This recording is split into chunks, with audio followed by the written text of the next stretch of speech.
Welcome to this week's Silver Arrows show. Coming up, we explain just how close Nico Rosberg was to retiring from the Australian Grand Prix. How did the radio communications ban affect the team on Sunday? And I've got 5 insider facts for you from the race weekend. So we're 1 race down in this mammoth F1 season, only 20 more races to go. And at the Australian Grand Prix, the team scored its first 1-2 of the season, but its 5th back-to-back 1-2 with Nico Rosberg winning the race. So here are your 5 insider facts from the Australian Grand Prix. Did you know we swapped Lewis's front wing while the red flag was out after he sustained minor damage? How many autographs do you think Nico and Lewis signed over the race weekend? We estimate it to be over 1,000. The team ranks 2nd for their average pit stop time over the weekend, just behind the Williams Martini racing team.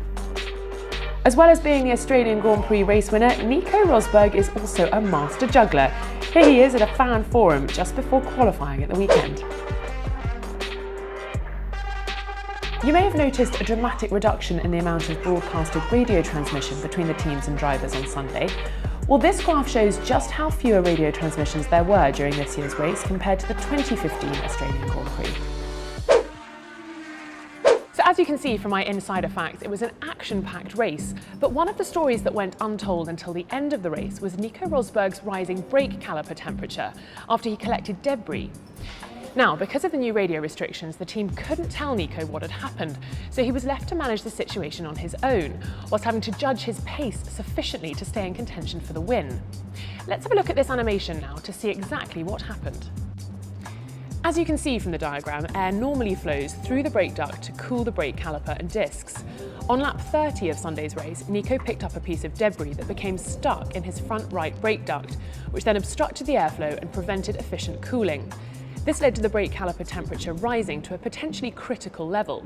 Nico was able to manage this problem though from the cockpit in 2 ways. First, he adapted his driving style to do more lift and coast, using air resistance rather than the brake system to slow the car at the end of the straights without losing too much lap time. He also adjusted the brake balance rearwards to reduce the duty on the front brakes. Despite the problem reaching almost critical levels, the temperature then stabilised. Despite the problem, the team decided to keep Nico out on track and he was able to take the checkered flag and that all-important first win of the season. The Australian Grand Prix was the first time we saw the new rules and regulations for 2016 play out. So Chief Engineer Andrew Shovlin was heavily involved with deciding what the teams could and couldn't say over the weekend to Nico and Lewis.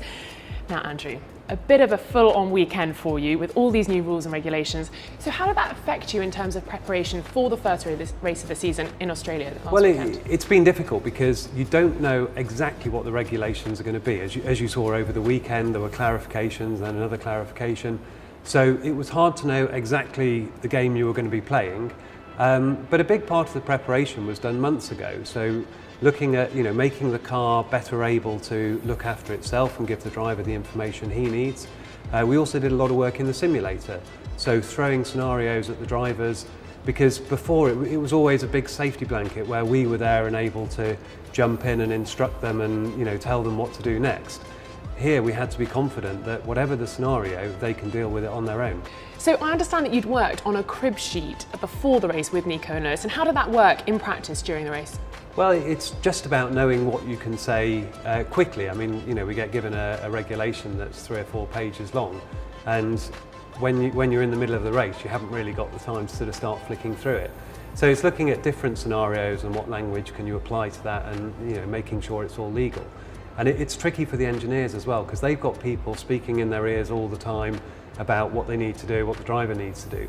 And they've got to make sure they don't then go and put something over the airways that would be considered a breach of this regulation. So lots of filtering. Yeah, lots of filtering, and we'll get better at it over time. But it's always difficult on the first race because you're having to unlearn what you've been doing for however many years. Well, thank you very much for talking us through that. I now would like to play a little game with you. Ooh, good. So we have looked at the radio communications from 2015. Yeah. And we're going to ask you whether the comms that we used last year would have been available this year. So let's listen to our first clip. Tyres now feeling a little bit better again. Yeah, I mean, he can tell us whatever he wants. So, you know, they can talk the whole race long. We can listen to the information. If they ask questions, most of them we can't reply to, but there's nothing restricting the driver talking. So lots of chatting for the drivers, but just Absolutely, not a two-way yeah. conversation. Well, we were telling them, you know, give us as much information as you can, because before we could prompt, we could say, how are the tyres? So now they're just programmed to feed it all our way. And our last one, let's listen to this. Just ignore the dash. No need to look at that, there is an error. Can't say anything. So we'd need to leave them to work it out. And I mean, there was the instance where Lewis asked about his dashboard. We only could say that we can't say anything. Well, thank you so much for helping us decode all the messages.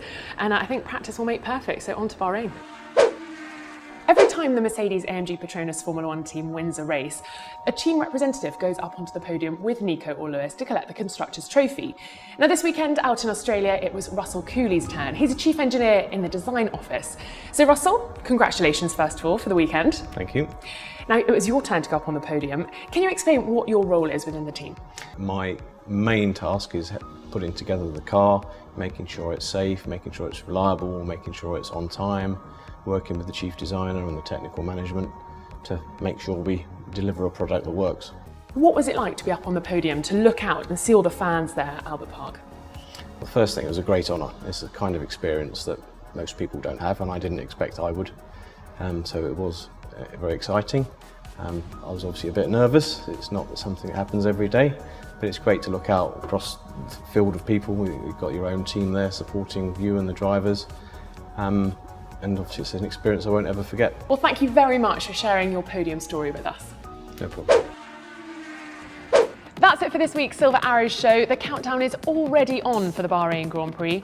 Keep an eye on the channel. We'll have lots of behind the scenes videos coming soon, so make sure you subscribe.